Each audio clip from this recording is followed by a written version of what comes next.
नमस्कार दोस्तों, आप सभी का स्वागत है आपके अपने YouTube चैनल वैकेंसी गुरु में। दोस्तों, आज मैं आप लोगों के लिए लेकर आया हूं RSCIT की ब्रह्मास्त्र क्लास। जी हां दोस्तों, ये RSCIT की सबसे महत्वपूर्ण और सबसे बड़ी क्लास है, इस वजह से इसका नाम ब्रह्मास्त्र क्लास रखा गया है। दोस्तों, इसमें कंप्लीट 50 प्रश्न हैं और ऐसे महत्वपूर्ण 50 प्रश्न जो आपकी किस्मत का पासा पलट देंगे। क्वेश्चन नंबर 1 से हम स्टार्ट कर देते हैं। क्वेश्चन नंबर 1, विंडोज़ 10 में खालिस्तान वेब ब्राउज़र ने इंटरनेट एक्सप्लोरर का स्थान ले लिया। अर्थात विंडोज़ 10 में कौन सा ऐसा नया ब्राउज़र आया है जो इंटरनेट एक्सप्लोरर के स्थान पर आया है। ऑप्शंस हैं UC web, Microsoft Edge, Mozilla Firefox या फिर ओपेरा मिनी। और इसका सही जवाब है दोस्तों माइक्रोसॉफ्ट एज। क्वेश्चन नंबर 2, एक बार फिर से आप सभी का स्वागत करूंगा और कहना चाहूँगा कि वीडियो को लाइक ज़रूर कर दें ताकि आप लोगों के पास इसी प्रकार के वीडियो जो है हमारी टीम बनाती रहे और भेजती रहे। वक्तव्य 2, वक्तव्य का प्रश्न है। क्वेश्चन नंबर 2 है। वक्तव्य 1 है, हार्ड डिस्क इलेक्ट्रोमैग्नेटिक डिस्क का एक उदाहरण है। क्या हार्ड डिस्क इलेक्ट्रोमैग्नेटिक डिस्क का उदाहरण है? तो मैं आपको कहना चाहूँगा बिल्कुल सही है, हार्ड डिस्क इलेक्ट्रोमैग्नेटिक डिस्क का उदाहरण होता है। वक्तव्य 2, ब्लू रे डिस्क ऑप्टिकल डिस्क का उदाहरण है। वक्तव्य 2 भी सही है, अर्थात वक्तव्य 1 और वक्तव्य 2 दोनों ही सही हैं और इसका सही जवाब ऑप्शन डी है।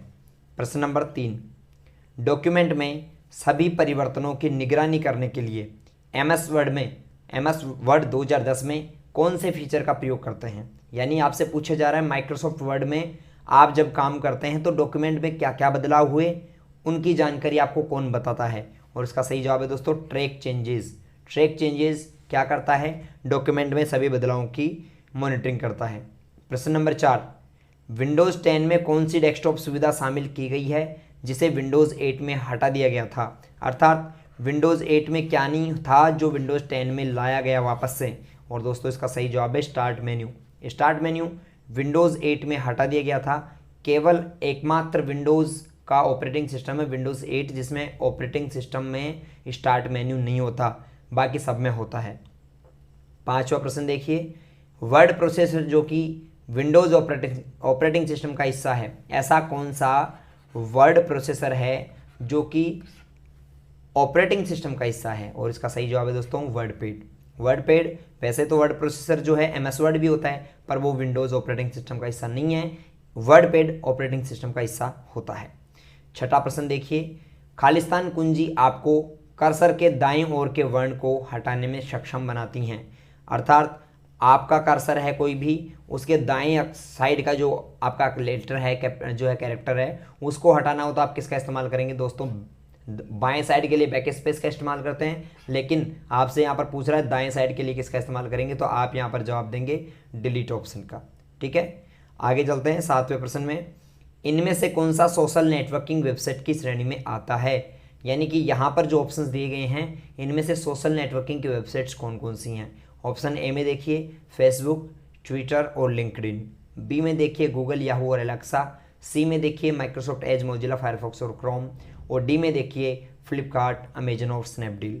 दोस्तों ऑप्शन ए इसका सही जवाब है। फेसबुक, ट्विटर और लिंक्डइन तीनों ही नेटवर्किंग सोशल नेटवर्किंग की वेबसाइट्स हैं। बाकी गूगल, याहू और एलेक्सा तीनों सर्च इंजन्स हैं।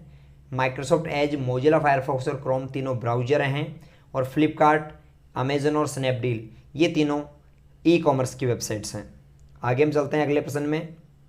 प्रश्न नंबर 8, 8वां प्रश्न देखिए, कौन है जो विश्वव्यापी यानी वैश्विक विश्वव्यापी वेब है जबकि खालिस्तान आमतौर पर एक कंपनी के भीतर का सक्रिय निजी नेटवर्क है। मतलब एक ऐसा नेटवर्क जो दुनिया का सबसे बड़ा नेटवर्क है वो कौन सा है, और उसका सही जवाब है दोस्तों इंटरनेट। ठीक है, और दूसरा जो केवल एक निजी संस्था का नेटवर्क है उसका नाम है इंट्रानेट। ठीक है, तो आपको समझ में आ गया होगा कि इंटरनेट और इंट्रानेट दोनों में क्या अंतर है, तो ऑप्शन बी इसका सही जवाब है। 9वां प्रश्न देखिए, एक छोटी सी तस्वीर जो एक प्रोग्राम फोल्डर या प्रोग्राम फंक्शन का प्रतिनिधित्व करती हैं और जब इन पर डबल क्लिक किया जाता है तो वह उपयोगकर्ता को यूजर इंटरफेस प्रदर्शित करती हैं। अर्थात डेस्कटॉप पर उपस्थित छोटे छोटे ग्राफिकल चिन्ह जिन पर डबल क्लिक करके हम कुछ भी खोल सकते हैं, उससे संबंधित फाइल को खोल सकते हैं, उसको हम आइकन कहते हैं।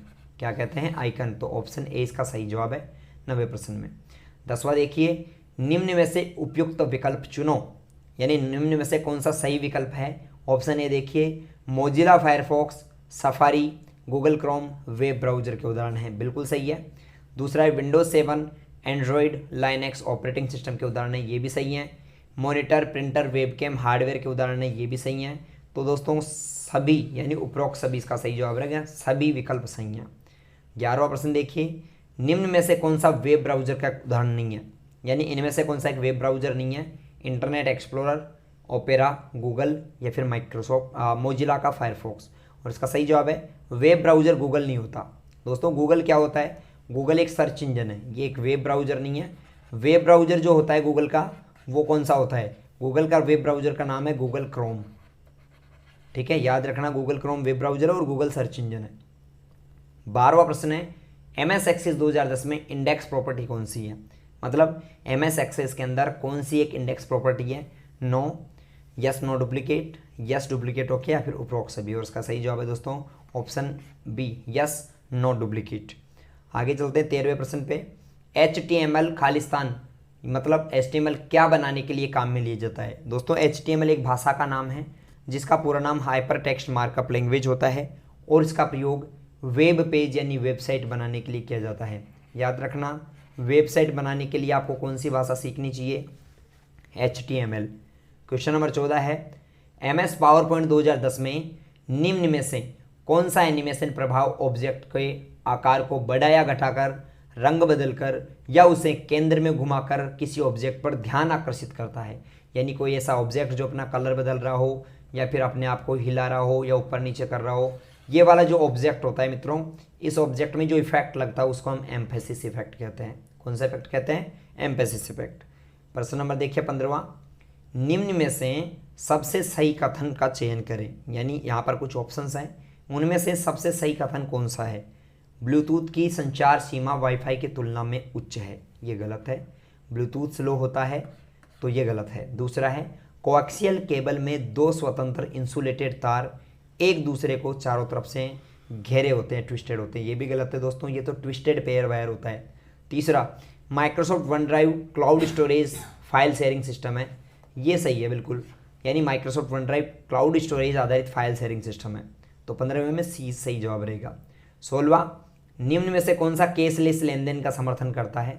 सही विकल्प चुनें। यहाँ पर कौन सा ऐसा विकल्प है जिसमें हम बिना केस मतलब बिना केस के पेमेंट कर सकते हैं, केसलेस पेमेंट कर सकते हैं। ऑप्शन है नेट बैंकिंग से भुगतान सही, क्रेडिट कार्ड से भुगतान बिल्कुल सही, डेबिट कार्ड से भुगतान सही। तो इसका सही जवाब उपरोक्त तो सभी रहेगा। 17वां प्रश्न देखिए, टॉगल कीज़ कौन कौन सी हैं। यहाँ पर ऑप्शंस जो हैं इनमें से कौन सी एक टॉगल की है, caps lock, num lock, scroll lock और उपरोक्त सभी। और इसका सही जवाब है दोस्तों उपरोक्त सभी। टॉगल कीज़ इसमें से कैप्स लॉक भी होती हैं, नम लॉक भी होती हैं, स्क्रॉल लॉक भी होती हैं। इन तीनों बटनों को मिलाकर क्या कहा जाता है, टॉगल। टॉगल का अर्थ क्या होता है दोस्तों, टॉगल का अर्थ होता है जिस बटन को हम ऑन या ऑफ कर सकें। ऐसा बटन जिसे हम ऑन या ऑफ कर सकते हैं क्या कहलाता है, टॉगल की कहलाता है। 18वां प्रश्न देखिए, विंडोज़ 10 के लिए एक इनबिल्ट रियल टाइम एंटीवायरस है, कौन सा है। इंपॉर्टेंट क्वेश्चन है, ध्यान से समझ लो। विंडोज़ 10 में बिल्ट इन एंटीवायरस यानी विंडोज़ 10 के साथ ही एक एंटीवायरस आता है, उसका नाम क्या है दोस्तों, इसका नाम है Windows defender. Option D Windows defender Windows के साथ आने वाला एंटीवायरस का नाम है। 19वां, कंप्यूटर पीडी VLSI प्रौद्योगिकी के साथ IC का उपयोग करती हैं। यानी कि कंप्यूटर की पीडी में VLSI कब आया था दोस्तों, VLSI CPU को कहते हैं, याद रखना VLSI CPU को कहते हैं। और CPU कंप्यूटर की चौथी जनरेशन में आया था, चौथी पीढ़ी में पेश किया गया था, याद रखना विकसित हुआ था। तो इसका सही जवाब ऑप्शन डी रहेगा, VLSI चौथी पीढ़ी में विकसित हुआ था। 20वां प्रश्न देखिए, निम्न में से कौन सा कंप्यूटर के हार्डवेयर का उदाहरण है। यहाँ पर कंप्यूटर का हार्डवेयर कौन सा है, इनपुट और आउटपुट, MS वर्ड और MS एक्सेल, MS पेंट और मैथ टूल या फिर गूगल क्रोम और मोजिला फायरफॉक्स। और इसका सही जवाब है दोस्तों ऑप्शन ए, मतलब इनपुट और आउटपुट डिवाइस कंप्यूटर हार्डवेयर के उदाहरण हैं। अगला प्रश्न देखिए 21वां, निम्न में से कौन सा सॉफ्टवेयर का उदाहरण नहीं है। इनमें से कौन सा एक सॉफ्टवेयर नहीं है दोस्तों, सॉफ्टवेयर MS वर्ड भी होता है, एंटीवायरस भी होता है, स्कैनर नहीं होता। स्कैनर एक हार्डवेयर है, तो ऑप्शन सी इस प्रश्न का सही जवाब है। अगला 22वां, खालिस्तान डिस्क पर एक नामित स्थान है जहां हम फाइल संग्रहित कर सकते हैं। यानी डिस्क पर एक ऐसी जगह जिसमें आप फाइलें स्टोर कर सकते हो, इसे हम दोस्तों फोल्डर कहते हैं। क्या कहते हैं, फोल्डर। तो 22वें प्रश्न में ऑप्शन सी सही जवाब रहेगा, फोल्डर। अगला देखिए 23वां प्रश्न। MS एक्सेल में छोटे चार्ट एक सेल में एम्बेडेड होते हैं जो कि दृश्य प्रवृत्ति सारांश के साथ साथ डेटा भी दर्शाते हैं। मतलब MS एक्सेल में केवल एक ही सेल में बनने वाले चार्ट, ऐसे चार्ट जो केवल एक सेल में ही बन जाते हैं, उन्हें हम स्पार्क लाइंस कहते हैं। क्या कहते हैं दोस्तों? Spark lines. ऑप्शन सी सही जवाब है 23वें का। 24वां है, निम्न में से कौन सा उपकरण है जो कि एक स्थायी पठनीय प्रारूप में जानकारी प्रदान करता है, जिसे हम हार्ड कॉपी कहते हैं। दोस्तों हार्ड कॉपी छापना, ठीक है, हार्ड कॉपी कौन छापता है? हार्ड कॉपी छापने वाला जो डिवाइस होता है उसे हम प्रिंटर कहते हैं। क्या कहते हैं? प्रिंटर। और यहाँ पर कुछ ऑप्शंस आपको दिख रहे हैं जिनमें प्रिंटर आंसर नहीं है, तो इसका जवाब रहेगा उपरोक्त में से कोई नहीं। अगला प्रश्न देखिए 25वां। MS एक्सेस 2010 में फिल्टरिंग रिकॉर्ड का उपयोग क्या है? दोस्तों फिल्टर का मतलब होता है छांटना। फिल्टर का मतलब क्या होता है? छांटना। अर्थात यह केवल उन्हीं डेटा को देखने की अनुमति देता है जिन्हें हम देखना चाहते हैं या फिर जिन पर हम काम करना चाहते हैं। तो ऑप्शन ए इसका सही जवाब होगा। फिल्टर वैल्यू को छांटता है, उन्हीं डेटा को दिखाता है जिनको हम देखना चाहते हैं। अगला देखिए 26वां प्रश्न। यदि आपके सिस्टम पर विंडोज़ फायरवॉल बंद हो जाता है तो क्या हो सकता है? मतलब आपके कंप्यूटर में मान लो विंडोज़ फायरवॉल बंद हो गया, तो ऐसी कंडीशन में क्या होगा? आपका कंप्यूटर दोस्तों हैकर्स के लिए और दुर्भावनापूर्ण सॉफ्टवेयर से क्षति के लिए अधिक संवेदनशील हो जाएगा। मतलब आपका खतरा बढ़ जाएगा कि आपके कंप्यूटर को कोई नुकसान पहुंचा सकता है। अगला प्रश्न देखिए 27वां। किसी डॉक्यूमेंट में नया पैराग्राफ दर्ज करने की शॉर्टकट कुंजी क्या है? अगर आप किसी डॉक्यूमेंट में नया पैराग्राफ लेना चाहते हैं तो कौन सा बटन दबाएंगे? दोस्तों आप इसके लिए एंटर बटन दबाएंगे। ऑप्शन ए इसका सही जवाब है। 28वां देखिए। निम्न में से कौन सा शब्द MS वर्ड से संबंधित नहीं है? अर्थात यहाँ पर कुछ ऑप्शंस हैं, इनमें से माइक्रोसॉफ्ट वर्ड से संबंधित कौन सा शब्द नहीं है? पहला क्लिप आर्ट होता है, प्रेजेंटेशन नहीं होता, हेडर फुटर MS वर्ड से संबंधित है, बुकमार्क हाइपरलिंक MS वर्ड से संबंधित है। तो इसका सही जवाब क्या रहेगा दोस्तों? प्रेजेंटेशन, क्योंकि प्रेजेंटेशन तो पावर पॉइंट से संबंधित होता है। तो इसका सही जवाब ऑप्शन बी रहेगा। 29वां देखिए। वेब ब्राउज़र में खाली स्थान पर वांछित संसाधन का URL इनपुट करें और इसे प्रदर्शित करें। अर्थात आपसे पूछा जा रहा है कि जो वेब ब्राउज़र होता है उसमें URL कहाँ पर लिखा जाता है, ये आपसे पूछा जा रहा है। तो दोस्तों URL जो अपने वेब ब्राउज़र में लिखा जाता है उसे हम एड्रेस बार कहते हैं। क्या कहते हैं? Address bar. एड्रेस बार में किसी भी वेबसाइट का एड्रेस यानी कि URL लिखा जाता है। 30वां देखिए। 30वां प्रश्न है, MS वर्ड 2010 में निम्न में से कौन सा विकल्प पृष्ठ की सामग्री के पीछे भूतित टेक्स्ट डालता है? भूतित यानी, भूतित का मतलब होता है फीका टेक्स्ट, ठीक है, भूतित यानी फीका टेक्स्ट डालता है। और इसका सही जवाब जो है वो है दोस्तों वाटरमार्क। वाटरमार्क से आप फीका टेक्स्ट डाल सकते हो टेक्स्ट के पीछे। 31वां देखिए।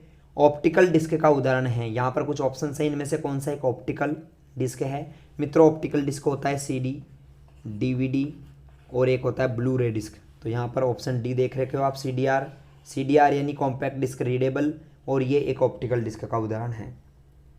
32वां, सबसे उपयुक्त विकल्प चुनें। अर्थात इनमें से कौन सा सबसे उपयुक्त विकल्प है? कंट्रोल और एल्ट को कॉम्बिनेशन कुंजी कहते हैं, बिल्कुल सही है। कंट्रोल और एल्ट के कॉम्बिनेशन कीज होते हैं। कैप्स लॉक, नम लॉक और स्क्रॉल लॉक को टॉगल कुंजी कहते हैं, ये भी बिल्कुल सही है। तीसरा है, दोनों विकल्प ए और बी सही है, तो इसका सही जवाब रहेगा दोनों विकल्प सही हैं, ए और बी। 33वां देखिए क्या है प्रश्न। MS वर्ड 2010 में निम्न में से कौन सा अलाइनमेंट बाएं और दाएं मार्जिन के बीच अनुच्छेद की प्रत्येक पंक्ति को अलाइन कर देता है और दाएं बाएं किनारों को सीधा कर देता है? अर्थात ऐसा कौन सा अलाइनमेंट है जिसमें पैराग्राफ दोनों साइड से बराबर हो जाता है, बिल्कुल बराबर हो जाता है, मतलब आगे पीछे लाइनें नहीं रहती हैं, इसे हम जस्टिफाई अलाइनमेंट कहते हैं। आगे चलें। 34वां प्रश्न है, आप अपने विंडोज़ 10 डिवाइस को खाली स्थान पर क्लिक करके स्लीप मोड, शटडाउन या रीस्टार्ट कर सकते हैं। मतलब कहाँ से आप शटडाउन, रीस्टार्ट या फिर जो है कंप्यूटर को स्लीप मोड में भेज सकते हैं? दोस्तों इसका सही जवाब है पावर बटन। स्टार्ट मेन्यू में पावर बटन होता है, इसकी सहायता से आप कर सकते हैं। अगला देखिए 35वां प्रश्न है। दोस्तों 35वां प्रश्न बताने से पहले आपको कहूँगा, अगर आपने अभी तक भी वीडियो को लाइक नहीं किया तो फटाफट से वीडियो को लाइक कर दीजिए, और आंसर की सबसे पहले अपने मोबाइल फ़ोन में पाने के लिए चैनल को सब्सक्राइब जरूर कर लेना, वरना आपको आंसर की का नोटिफिकेशन नहीं मिलेगा। 35वां देखिए, किस प्रकार का व्यक्तिगत ईमेल खाता आमतौर पर कंप्यूटर ईमेल डाउनलोड करने के काम में आता है। अर्थात कंप्यूटर में ईमेल डाउनलोड करने के लिए कौन सा प्रोटोकॉल काम में लेते हैं, खाते वाला। तो इसका सही जवाब है दोस्तों POP3, पोस्ट ऑफिस प्रोटोकॉल हम ईमेल डाउनलोड करने के लिए काम में लेते हैं। 36वां देखिए, खालिस्तान को आमतौर पर इंटरनेट पर यातायात निर्देशन के कार्य के लिए काम में लिया जाता है। यानी इंटरनेट पर यातायात को कौन संभालता है। इंटरनेट पर दोस्तों, इंटरनेट की पुलिस कौन है, याद रखना। इंटरनेट की पुलिस दोस्तों राउटर को कहते हैं। किसे कहते हैं, राउटर को। राउटर इंटरनेट पर क्या करता है, यातायात निर्देशन करता है। अगला देखिए 37वां, FAT का पूरा नाम क्या है दोस्तों। FAT इसका पूरा नाम होता है फाइल एलोकेशन टेबल, यानी ऑप्शन ए देख रहे हो आप, फाइल एलोकेशन टेबल, ये इसका सही जवाब है। 38वां देखिए, यूट्यूब क्या है। आप सबको मालूम है दोस्तों, यूट्यूब एक ऐसी वेबसाइट है जहां पर आप क्या कर सकते हैं, वीडियो अपलोड कर सकते हैं, शेयर कर सकते हैं, देख सकते हैं, खोज सकते हैं और डाउनलोड कर सकते हैं। तो यूट्यूब के बारे में ऑप्शन ए सही जवाब है। मतलब आप क्या क्या कर सकते हो, वीडियो से संबंधित काम यहाँ पर कर सकते हो, साझाकरण, वीडियो खोज और वीडियो अपलोड करना आदि। आगे चलते हैं 39वें प्रश्न में, इनमें से पेन ड्राइव की विशेषता नहीं है। पेन ड्राइव एक ऑप्टिकल ड्राइव का उदाहरण है, ये गलत है। ऑप्टिकल ड्राइव नहीं होता पेन ड्राइव। यह USB के माध्यम से जुड़ता है, सही है। यह पोर्टेबल है, बिल्कुल सही है। और इसे डिस्कनेक्ट करना आसान और सुरक्षित रूप से कहीं भी ले जाना सरल है, ये भी सही है। अगला देखिए, कौन सी कीबोर्ड शॉर्टकट को चयनित आइटम का नाम बदलने के लिए यूज करते हैं। अर्थात रीनेम करने की शॉर्टकट की क्या होती है, ध्यान से समझे दोस्तों। किसी भी फाइल या फोल्डर का नाम बदलना हो तो आप F2 बटन का प्रयोग कर सकते हैं। अगला, प्रधानमंत्री जनधन योजना में खाता खुलवाने के लिए कितनी न्यूनतम राशि चाहिए। दोस्तों, प्रधानमंत्री जनधन जो है योजना में खाता खोलने के लिए, खाता खुलवाने के लिए शून्य राशि की आवश्यकता होती है। अर्थात ऑप्शन डी सही जवाब है। अगला देखिए 42 नंबर प्रश्न, राजस्थान ई-वॉल्ट को कहा जाता है। मतलब राजस्थान ई-वॉल्ट कैसा यहाँ पर सॉफ्टवेयर है। डिजिटल दस्तावेज प्रबंधन, डिजिटल हस्ताक्षर प्रबंधन, राष्ट्रीय दस्तावेज प्रबंधन या फिर राज्य सेवा प्रबंधन। और इसका सही जवाब जो है मित्रों वो है डिजिटल दस्तावेज प्रबंधन। ठीक है, राज ई-वॉल्ट। अगला, माइक्रोसॉफ्ट वन ड्राइव में विंडोज़ का उपयोग होता है। यानी कि कौन सी विंडोज़ में माइक्रोसॉफ्ट वन ड्राइव का इस्तेमाल किया गया। दोस्तों इसका सही जवाब है विंडोज़ 8 में और विंडोज़ 10 में, दोनों में वन ड्राइव काम में लिया गया है, विंडोज़ 8 और विंडोज़ 10 में। आपसे पूछा जाए विंडोज़ का सबसे नवीनतम वर्जन कौन सा है, तो जवाब देना विंडोज़ 11। इससे पहले विंडोज़ 10 था, अब 11 आ गया। अगला देखिए, एक ऑनलाइन इलेक्ट्रॉनिक हस्ताक्षर सेवा है। कौन सी एक ऑनलाइन इलेक्ट्रॉनिक हस्ताक्षर सेवा है। राज ई साइन, ई ज्ञान, ई बाजार या ईमेल। और इसका सही जवाब है राज ई साइन। अगला प्रश्न, बेरोजगारों को पंजीकृत करने के लिए BRSY राशि के तहत ली जाने वाली ब्याज दर कितनी है। मतलब अगर बेरोजगारों को जो सरकार की तरफ से लोन मिलता है व्यवसाय करने के लिए, उसमें ब्याज दर 4% होती हैं। ठीक है, याद रखना 4%। आगे, रोजगार सृजन योजना के तहत ऋण चुकता करने की अवधि क्या है। दोस्तों, रोजगार सृजन योजना के तहत ऋण चुकता करने की अवधि 5 वर्ष होती हैं। 5 वर्ष के अंदर अंदर उसको ब्याज और अपना पेमेंट चुका देना चाहिए। अगला प्रश्न है 47वां, MS वर्ड 2010 में किसी भी डॉक्यूमेंट की अधिकतम आकार कितना हो सकता है। दोस्तों, माइक्रोसॉफ्ट वर्ड में किसी भी डॉक्यूमेंट का अधिकतम आकार 32 GB तक हो सकता है, इससे बड़ा नहीं हो सकता। तो याद रहें, किसी भी फाइल को MS वर्ड में अपन 32 GB तक ही सेव कर सकते हैं। अगला प्रश्न है, अगर आप कंप्यूटर में एक बार टैब दबाते हैं, कोई भी डॉक्यूमेंट बना रहे हैं और एक बार टैब बटन दबाते हैं तो कर्सर कितना आगे जाता है। दोस्तों 0.5 इंच आगे जाता है, यानी ऑप्शन बी सही जवाब है 0.5 इंच। 49वां देखिए, MS वर्ड 2010 में डिफ़ॉल्ट व्यू कौन सा होता है। दोस्तों, MS वर्ड 2010 का डिफ़ॉल्ट व्यू होता है print layout view. MS Word का default view print layout view होता है। 50वां देखिए, MS वर्ड 2010 में पैराग्राफ का फर्स्ट लेटर कैपिटल करना है। यानी कि एक न्यूज़पेपर में आप देखते हो ना, पहला अक्षर 3 लाइन के बराबर बड़ा आता है ऐसे। ठीक है, ये जो बड़ा करते हैं ये ड्रॉप कैप की सहायता से किया जाता है। किसकी सहायता से, ड्रॉप कैप। तो ऐसे करके इसका जो सही जवाब रहेगा ऑप्शन सी। दोस्तों, इस प्रकार इस वीडियो में हमने टोटल 50 प्रश्न जाने। उम्मीद है आपको वीडियो अच्छा लगा होगा, आपकी तैयारी बेहतर बनाई होगी इसने। तो वीडियो को लाइक कर दीजिए, अपने दोस्तों के साथ शेयर कर दीजिए और ज़्यादा से ज़्यादा लोगों को वैकेंसी गुरु चैनल के बारे में सूचित आप करेंगे। दोस्तों आप सभी को एग्ज़ाम के लिए बेस्ट ऑफ लक। बहुत बहुत धन्यवाद, आभार, गुड बाय।